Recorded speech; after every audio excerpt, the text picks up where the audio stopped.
오늘 헌신하는 분들에게 저는 오늘 설교 제목에서 경건한 일꾼이 되십시오, 이런 권면을 드리고 싶습니다.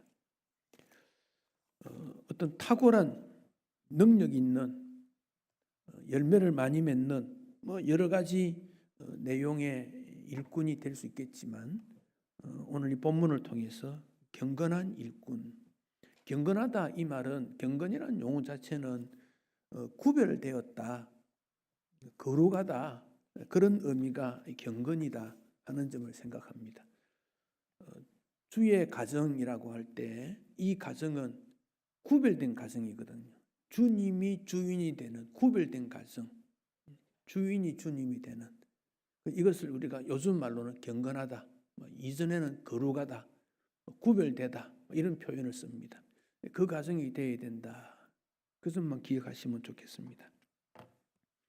중세 시대 안토니오라고 하는 이 수도사라고 볼 수 있습니다. 포르투갈 출신이고 성직자인데, 그는 탁월한 설교자고 해박해서 그는 리스본의 아주 부유한 사람으로 태어났는데, 그의 설교나 성경 해석은 능가할 사람이 없을 만큼 수준이 높았다 그럽니다. 그래서 안토니오 이름을 따서 안토니오 수도원도 있고 성당도 있습니다.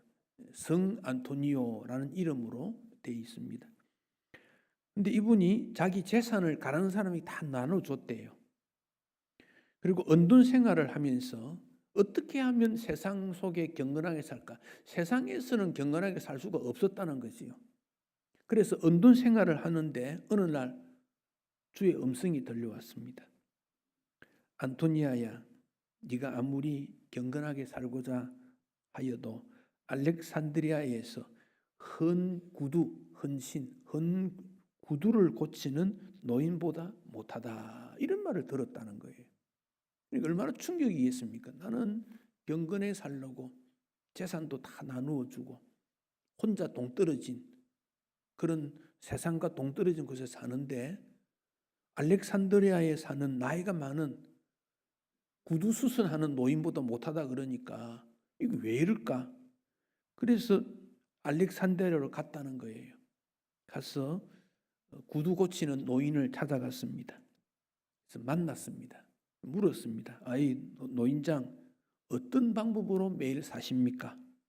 그랬더니 그 노인이 나 별로 독특한 게 없어요. 생활이 가난해서 매일 구두를 고치고 그냥 집에 가면 저녁에 가정예배 드리고 자녀들에게 하나님 잘 섬겨라, 그것밖에는 한 게 없다는 거예요. 여러분, 경건한 생활이라는 것이 세상을 떠난다, 어때 분리되었다, 그런 것이 아니라 일상생활 속에서 어떻게 하나님 앞에 살아가는가, 그게 그리스도인의 경건한 삶의 모습입니다. 내년에 우리 고신 총회에서 나온 표제를 보니까 일상 속으로 들어가는 선교, 말이 좀 어렵더라고요. 그래서 조금 변형해서 제가 표제를 정했습니다. 경건이라는 것은 세상 안에서 이루어지는 일입니다. 그 직장 안에서, 가정 안에서. 이사야 선지자가 그 시대 가장 부유한 그 시대에 이런 것이 경건이다 가르칩니다.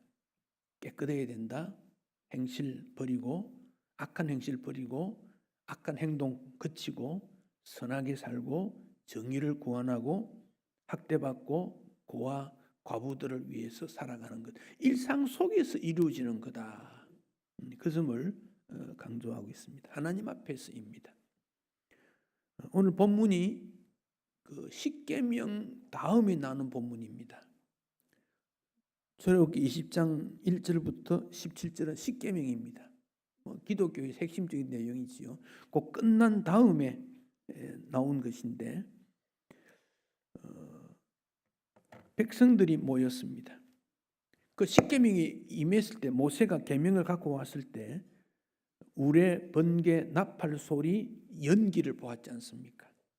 그러니까 두려운 거예요. 그래서 멀리 서서 도저히 하나님 앞에 갈 수 없다는 겁니다. 그리고 모세에게 말합니다. 하나님이 직접 우리에게 말씀하지 말게 하소서. 너무 두렵습니다. 죽을 것 같습니다.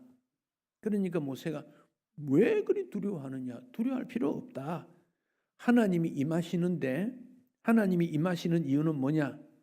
범죄하지 않도록. 어떤 방법으로? 시험하고 경외하는 방법 두 가지를 통해서. 세상 속에서 여러 가지 시험, 부딪혀오는 문제들, 그리고 하나님을 어떻게 섬기느냐, 그런 일을 통해서 하나님 앞에 범죄하지 않는 것이 목적이다.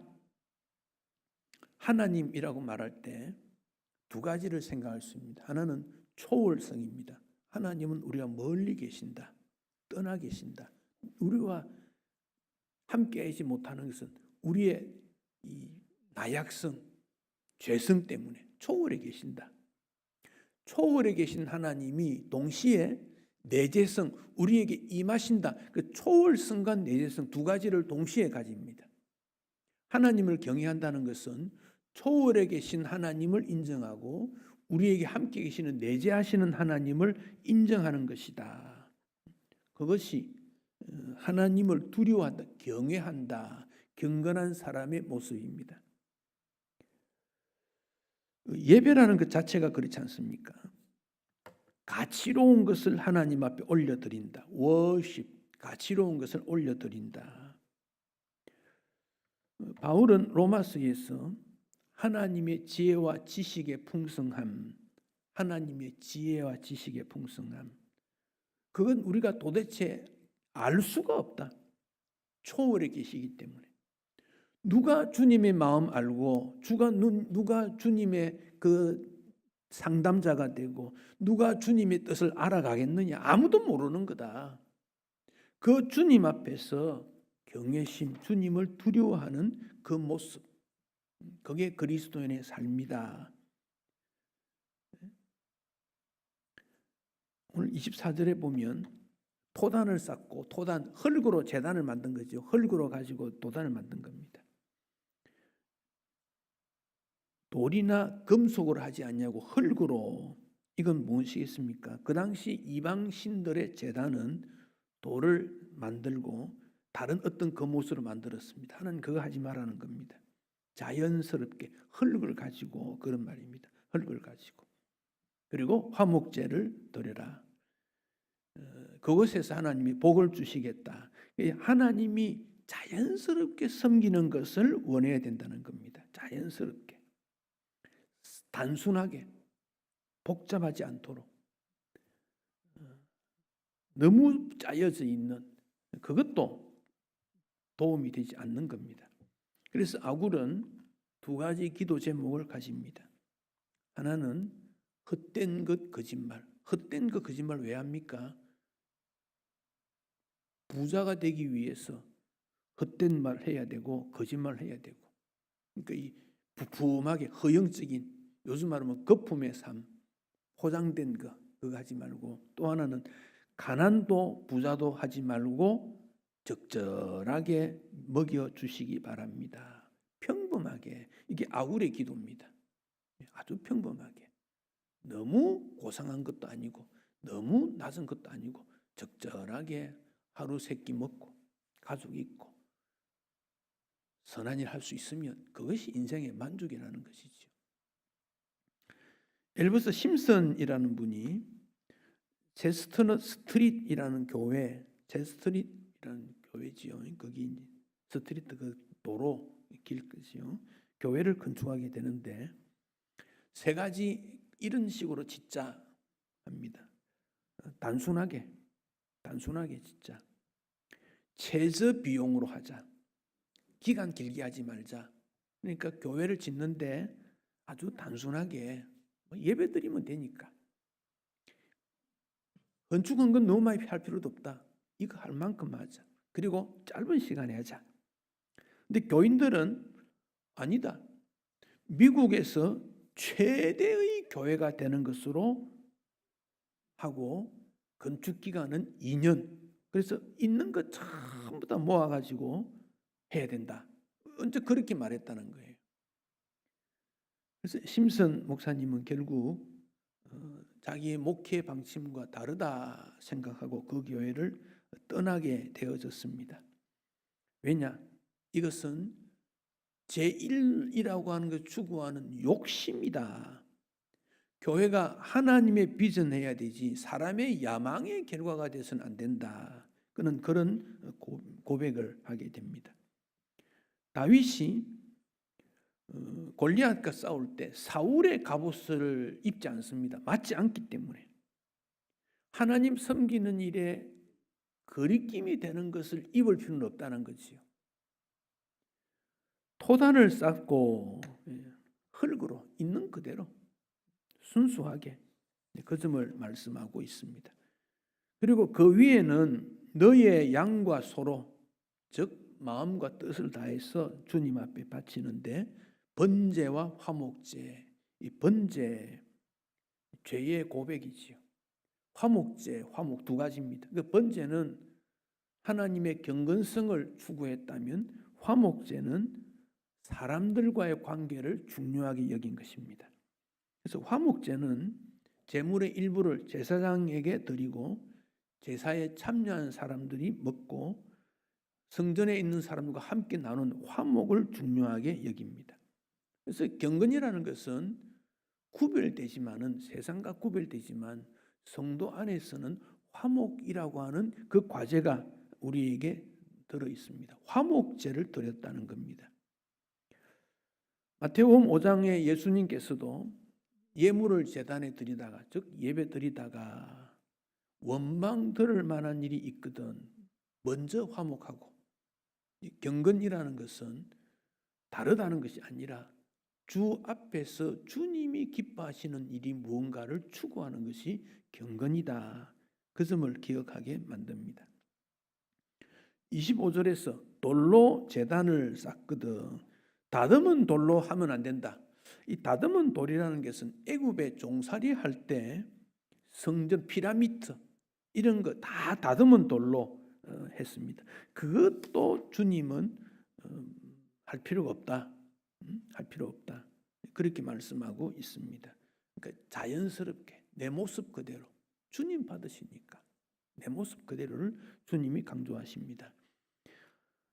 누가복음 10장에 마르다와 마리아가 나오는데 마르다 누나지요. 언니지 언니. 예수님 봉사하기 위해 몰두했는데 마리아는 예수님 말씀 듣는데 몰두합니다. 그러니까 언니 마르다가 예수님에게 말하지요. 나 혼자 일하는 거 힘드니까 동생에게 좀 도와주라고 말하면 어떻습니까? 그러니까 예수님 말씀하십니다. 한 가지만 하는 것도 만족할 수 있다. 전부 다 하는 것보다 한 가지만 잘해도 되니까 괜찮다. 검소하게, 순수하게, 단순하게 나에게 주어진 그 일에 감사할 수 있는 것을 말씀하고 있습니다. 여기 다듬은 돌로 하지 마라. 정으로, 정이 뭡니까? 이제 쇠로 된 거지요. 돌을 깨는 그런 도구지요. 정으로 도담는 것, 예리한 도구, 파괴적인 것, 그것 할 필요가 없다. 이런 내용이 왜 나왔을까요? 깨뜨리지 않도록. 정은 깨뜨리는 도구거든요. 그거 할 필요 없다. 경건이란 화평과 화목과 이웃사랑, 돕는 정신이다. 그런 말씀입니다. 그러니까 야고보가 그 말씀하지요. 경건이 뭐냐? 고아와 과부를 돌아보는 것. 자기를 세속에 물들지 않는 것. 그게 경건이다. 실천하는 경건을 야고보도 강조하고 있습니다. 26절 보면 청계로 오르지 마라. 계단 오르지 마라. 그런 말씀이 있습니다. 제단을 쌓을 때 높이 쌓으면 계단을 해야 될 거 아닙니까? 너무 높이 하려면 안 된다. 왜? 그 당시 사람들은 이 치마 같은 그런 옷을 입었는데 그래서 그러다 보니까 뭐 다니기가 좀 불편했지요. 그래서 제사장은 쏙바지 입어라 그렇게 나오는데, 그 말은 잘못하면 사람들에게 미혹할 수 있고 정결한 삶을 깨뜨릴 수 있는 그것을 방지하는 것이 26절 말씀입니다. 오늘 우리 시대하고는 조금 안 맞지요. 즉 경건의 모양 중심보다는 경건의 내용이 중요하다는 가르침이 됩니다. 요즘에 그 사회 분위기 속에서 멍 때리기 뭐 그런 말이 있습니다. 멍 때리기. 멍 때리기는 그 비운다는 거죠. 아무 생각하지 않는 거. 멍 때리기, 비움으로 자기 죄를, 내 속에 있는 슬픔을, 내 속에 있는 욕망을 버릴 수 있다라고 말하는데 이게 인위적인 방법입니다. 멍 때리기는 기독교에서는 통용이 되지 않습니다. 왜? 예수 그리스도의 보혈을 통해서 이루어지는 일이지, 내가 가만히 있는다고 해서 죄가 사라진다든지 욕망이 사라진다든지 그건 아니거든요. 예수 그리스도 중심으로 하는 겁니다. 자, 경건이 무엇입니까? 하나님 앞에서의 우리의 태도입니다. 그래서 십계명은 경건에 있어서의 내용을 조목조목 잘 말씀하고 있습니다. 이 계명을 지키기 위해서 예수 그리스도의 십자가를 통해서, 십자가의 은혜를 통해서 우리는 주님 앞으로 나아가게 됩니다. 해리 에머슨 포스딕이라는 분입니다. 그가 이런 말을 합니다. 채찍질하지 않고 타고 다니는 말을 채찍질하지 않고 말을 내가 원하는 것으로 끌고 갈 수는 없다. 다시 말하면 채찍질해야 된다는 거죠. 신앙생활에 채찍질 없으면 안 된다는 겁니다. 압력을 가하지 않고 수증기나 기체를 원하는 방향으로 몰 수 없다. 압력을 주지 않고 수증기나 기체는 옛날에 그 전기기관차라든지 에너지를 돌출하는 것을 모을 수 없다는 거지요. 압력이 필요하다는 거지요. 우리가 한 가지 일에 집중해서 헌신하고 훈련되지 않으면 아무것도 되지 않는다. 그 현대인의 문제가 무엇입니까? 뭐든지 할 수 있다는 거예요. 뭐든지 이것도 저것도 별거 다 한다는 거지요. 근데 신앙생활은 단순해야 됩니다. 복잡할 수 없다는 겁니다. 자, 경건이 무엇입니까? 하나님 앞에서 우리의 태도입니다. 근데 우리가 해야 될 일이 너무 많다는 겁니다. 지금. 너무 많은 거예요. 교회 섬기는 일도 복잡하지 않도록 해야 됩니다. 섬기는 것도 한 가지 일에 집중할 필요가 있습니다. 그러므로 하나님 앞에 더 가까이 나아가는 것, 경건입니다. 노아가 하나님께서 홍수 말씀을 하셨을 때 한 가지 방주 짓는 것, 거기만 전적으로 매달립니다. 그러니까 방주를 지었지요. 노아가 이것도 저것도 다 하려고 생각했다면 방주 못 지었을 겁니다. 우리가 주님의 교회를 섬길 때 너무 많은 것, 가정적인 것, 사회적인 것, 목표가 너무 많으면 감당하기 어렵습니다. 한 가지 혹은 몇 가지만 집중해서 주님 앞에 서는 것이 필요합니다. 주님 앞에서 하나님의 도우심을 통해서 하나님 앞에 영광이 올려드리는 그런 삶. 올 한 해 동안 책을 한 권 읽고 느낀 점을 실천하듯이 또 새해에도 각 부서마다 각 팀마다 그런 좋은 결과가 나타나서 하나님 앞에 기쁨이 되시기를 바랍니다.